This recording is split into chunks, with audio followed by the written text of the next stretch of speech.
한 국민을 월북자로 규정하는 일이 얼마만큼 신중해야 할지에 대한 한 사례라고 볼 수 있겠습니다. 국민 여론 형성에 있어서 매우 민감하고 중요한 문제입니다. 김어준 씨가 2년 전 북한군이 우리 서해 공무원의 시신을 불에 태웠을 때 방송인 김어준 씨가 그때 당시 화장을 했다. 참 상당히 부적절한 얘기죠. 이런 얘기를 했었던 거 기억하십니까? 들어보시죠. 평상시라면 의거 월북자로 대우받았을 사람인데 지금 정황을 보면 코로나 때문에 이제 바이러스 취급을 받는 거죠. 그래서 여태 한 번도 들어본 적이 없는 이제 해상에서 총사 사격을 하고 그리고 화장해버린 거 아닙니까? 그쪽 관점에서 보면 이제 사망한 이후 소각을 한 거죠. 해상에서 굳이. 월북자고 코로나 바이러스 때문에 북한에서는 화장을 한 거다. 장사를 치러준 거다. 라는 김어준 씨의 여론몰이. 자, 이걸 화장이라고 볼 수 있는 국민이 과연 대한민국에 얼마나 될까? 장해찬 씨가 김어준 씨의 당시 발언을 비판했습니다. 함께 보시죠. 유족들에게 2차 가해가 될 수 있다는 거죠. 방송 떠나라라는 비판도 했습니다. 김수경 교수님, 어떻게 봅니까? 이건 사실 김어준 씨의 발언이긴 합니다만 이게 어떻게 화장이 될 수 있나요?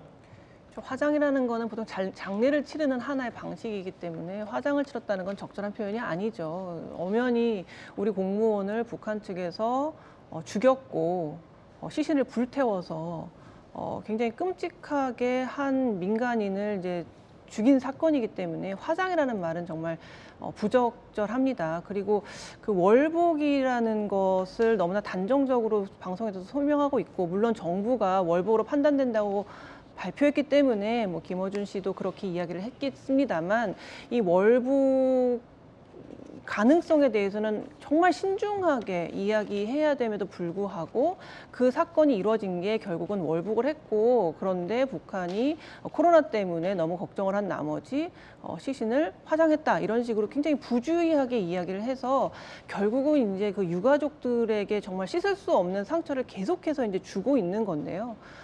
정말 그 김어준 씨는 좀 더 책임감을 가지고 언론인으로서 좀 발언해야 된다고 생각합니다. 그동안 너무나 많은 좀 논란이 될 만한, 또 불필요한, 또 2차 가해가 될 만한 이야기들을 계속해서 재생산하고 있어서 이런 부분에 대해서 굉장히 유의해야 된다고 생각이 듭니다. 예, 방송인 김어준 씨는 어떠한 방송심의 조척도 안 받는 성역이냐? 국민의힘에서는 이런 비판도 꾸준히 제기되고 있는데 부적절한 발언 아니겠습니까? 화장 발언을 전재수 의원님 해병대 출신이시지만 어떻게 얘기할 수 있습니까? 저렇게 태연하게. 저게 2년 전에 발언이죠. 예. 2년 전에 저게 아마 앞뒤 맥락이 어떻게 됐는지는 모르겠는데 저것만 보면은 부적절한 거죠. 저것만 보면 어떤 상황에서 어떤 맥락에서 이야기를 했는지 제가 잘 알지를 못해서 그러는데 저 발언만 보면 분명히 잘못된 발언입니다. 윤석열 대통령이 오늘 아침 출근길 도어 스태핑에서 과연 문재인 정부에서의 항소, 정보 공개와 관련된 전수조사에 대해서 기자들의 질문을 받았습니다. 뭐라고 답변했을까요? 들어보시죠. 대통령이 서해 공무원 피살 사건 말고도 지난 정부에서 공개를 거부해가지고 이제 법적 절차가 진행 중인 건들도 있는데, 필요하다면 지난 전임 정부의 공개를 거부했던 자료들이 공개될 필요성이 있다는 얘기에 대해서는 좀 어떻게 생각하시는지 궁금합니다. 국민들께서 국가가 국민 보호가 국가의 첫째 임무인데 그런 부분에 대해서 국민들이 의문을 가지고 계시고 이런 게 있으면은 정부가 거기에 대해서 소극적인 입장을 보이는 문제 있지 않느냐, 그 부분들 잘 검토를 해보겠습니다. 네.